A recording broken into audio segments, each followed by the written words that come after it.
अच्छा, बिस्मिल्लाहिर्रहमानिर्रहीम। पिछले लेक्चर में मैंने पढ़ाया था आप लोगों को कि जो है ना चैप्टर नंबर 6 में हमने फाइंड किए थे एफआईआर फिल्टर के कोएफिशिएंट्स। तो एफआईआर फिल्टर और आईआईआर फिल्टर हमने पढ़े। फिर मैंने बताया कि यार फिल्टर को डिजाइन कैसे करते हैं। तो फिल्टर्स के आपको स्पेसिफिकेशंस गिवन होंगे, उस स्पेसिफिकेशन के बेस पे आपने जो है ना फिल्टर को डिजाइन करना पड़ेगा, सही है ना। तो उसमें फर्स्ट के ये है कि आपको स्पेसिफिकेशन गिवन है। सेकंड ये है कि आपको जो है ना फिल्टर के कोएफिशिएंट फाइंड करने हैं। अब फिल्टर दो टाइप्स के हैं, एक है एफआईआर, दूसरा है आईआईआर, ठीक है ना। तो एफआईआर फिल्टर के कोएफिशिएंट्स फिर आप फाइंड करते हैं तीन मेथड से, विंडोइंग मेथड से, ऑप्टिकल मेथड से और फ्रीक्वेंसी सैंपलिंग। लेकिन आप लोगों ने जो पढ़ा है वो विंडोइंग मेथड है। अभी सेकंड जो है आईआईआर, चैप्टर नंबर 8 जो है आईआईआर फिल्टर के कोएफिशिएंट्स किस तरह फाइंड करेंगे। तो इसके जो है ना आपने एक मेथड पढ़ा इम्पल्स इनवेरिएंस मेथड, लेकिन उस मेथड के कुछ डिसएडवांटेजेस है और तो उसके कुछ डिसएडवांटेजेस है।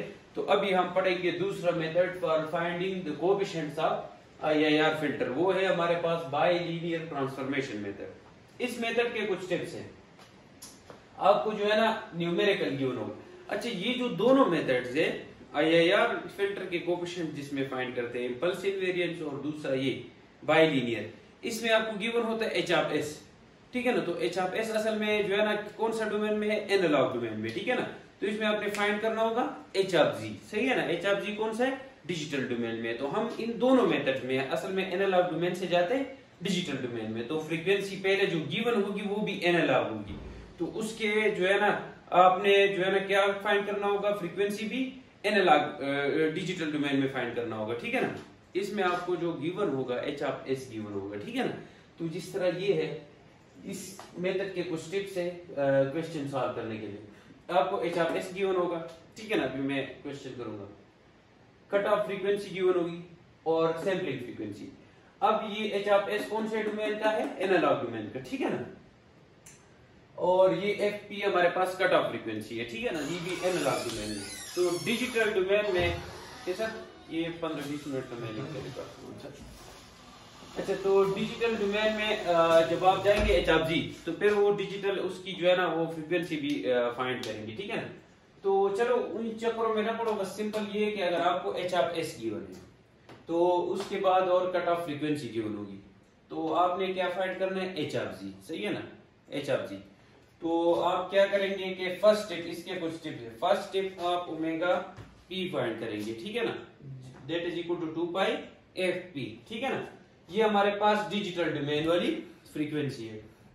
इससे जो है ना आप दूसरे स्टेप में ये ओमेगा पी प्राइम फाइंड करेंगे, ये हमारे पास एनालॉग डोमेन वाली फ्रीक्वेंसी है, ठीक है ना। उसके बाद तीसरा स्टेप क्या है, H prime of S find करेंगे। ये जो एच ऑफ एस होगा ना उसमें एस की जगह S by omega P prime put करेंगे, तो ये एच प्राइम ऑफ एस। फिर चौथा स्टेप और सबसे लास्ट स्टेप और मोस्ट इंपोर्टेंट, फिर जब ये एच प्राइम ऑफ एस कोई भी चीज आ गया तो उसमें एस की जगह पुट करेंगे g-1 डिवाइड बाई g+1, तो आपको मिल जाएगा H of G. H of G को फिर इस जनरलाइज फॉर्म में आपने रिड्यूस करना है, ठीक है ना। तो अब जो है ना इसमें एग्जांपल 7.6 ये एक क्वेश्चन है इसका, ठीक है ना। तो ये मैं कर रहा हूं कि भाई हमारे पास हम कौन सा मेथड यूज कर रहे हैं, बीजेटी, बाइलीनियर ट्रांसफॉर्मेशन मेथड, ठीक है ना। जिसमें हम क्या फाइंड करेंगे, आईआईआर फिल्टर के कोएफिशिएंट्स, मतलब ये एच ऑफ जी फाइंड करेंगे, ठीक है ना। अच्छा, इस मेथड में हम क्या कर रहे हैं, एच ऑफ एस जो गिवन है उसको इक्विवेलेंट एच ऑफ जी में लेके जाते हैं। तो एच ऑफ जी कुछ इस तरह का आ जाएगा। तो इसमें ये चीजें जो है ये कोएफिशिएंट्स है, a0 a1 और b0 b1 b2 इस तरह, ठीक है ना। तो अब जो है ना क्वेश्चन एग्जांपल 7.6, इसमें एच ऑफ एस आपके पास है भाई, एच ऑफ एस आपके पास है 1 divided by A square plus under root 2s plus 1। तो इसका जो है ना आपने एच ऑफ जी फाइंड करना है यूजिंग बाइलीनियर ट्रांसफॉर्मेशन मेथड या बीजेटी मेथड भी आपको जो है ना बताया होगा, ठीक है ना। तो ये फाइंड करने है, तो सबसे फर्स्ट स्टेप और ये गिवन है। दूसरा गिवन है कि यार कट ऑफ फ्रीक्वेंसी हमारे पास है, इसमें जो है ना वो है भाई 150 हर्ट्ज और सैंपलिंग फ्रीक्वेंसी है 1। तो कट ऑफ फ्रीक्वेंसी है 150 हर्ट्ज और सैंपलिंग फ्रीक्वेंसी है 1.28 किलोहर्ट्ज।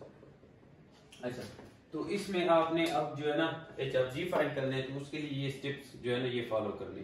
तो सबसे फर्स्ट स्टेप क्या है, ओमेगा पी फाइंड करो।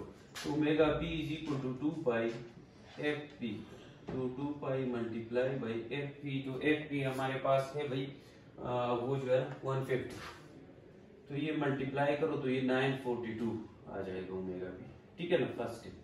सेकंड स्टेप जो है ना आपके पास क्या है, सेकंड स्टेप में ओमेगा पी प्राइम फाइंड करना है।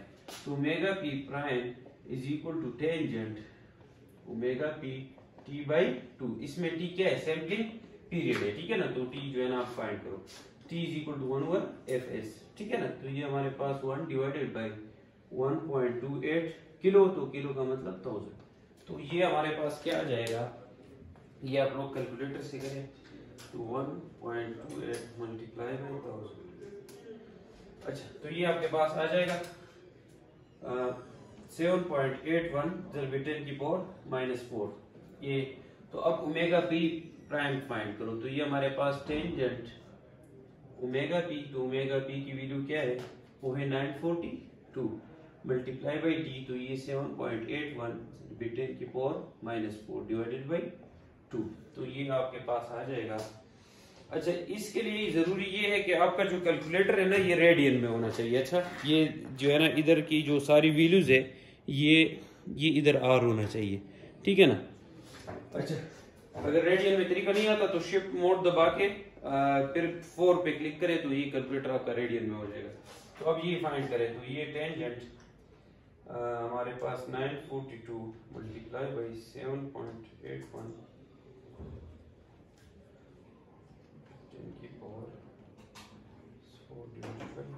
तो इससे आ जाएगा यार, ये हमारे पास ओमेगा पी प्राइम आ गया, दैट इज 0.3857, ठीक है ना। ये हमारे पास ओमेगा पी प्राइम आ गया। अच्छा, अब जो है ना ये कौन सा स्टेप हमने कर लिया, सेकंड स्टेप। अब थर्ड स्टेप में आपने करना है, थर्ड स्टेप में जो है ना एच प्राइम ऑफ एस निकालना है, that is equal to H of S with s is equal to s by omega p prime, ठीक है ना। तो इसमें जो है ना जो ओरिजिनल h ऑफ s है उसमें जगह s की जगह s by omega p prime put करो, तो ये s divided by omega p prime whole square plus under root 2 s divided by omega p prime plus 1। तो इसको जो सिंप्लीफाई करो तो ये ओमेगा p प्राइम का square divided by s square plus under root 2 omega p prime s plus omega P prime square, ठीक है। ये हमारे पास आ जाएगा h प्राइम ऑफ s। अब इसमें पुट करो ओमेगा पी प्राइम की वैल्यू, तो h प्राइम ऑफ s हमारे पास आ जाएगा ओमेगा पी प्राइम का स्क्वायर, तो ओमेगा पी प्राइम की वैल्यू किसके बराबर है, 0.3857, तो इसका स्क्वायर लो तो ये 0.3857। बस ये जो कैलकुलेशन है ये आप लोग करें, ठीक है।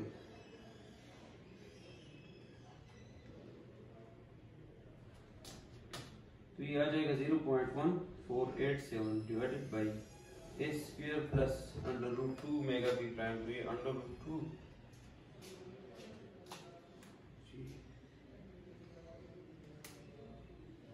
तो ये आ जाएगा 0.5456। कैसे होगा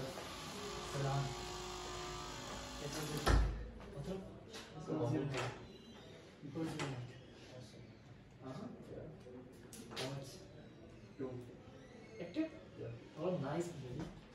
He said that You want to go? चलो खैर है। तो ये h प्राइम ऑफ s आपके पास आ गया है, ठीक है ना।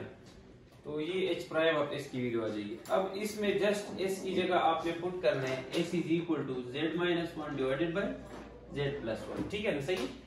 तो जब ये इसमें पुट करेंगे तो इससे आपको मिल जाएगा h ऑफ g, ठीक है ना। तो दैट इज आपके पास जो है ना h ऑफ g आ जाएगा और उसको रिड्यूस करोगे इस फॉर्म में, तो ये आपका जो है ना क्वेश्चन सॉल्व हो गया, जिसकी मैं आपको लोगों को पिक्चर भेजता हूँ, अच्छा ठीक है ना, ताकि आप लोग को आसानी हो जाए। कैसे हो कैसा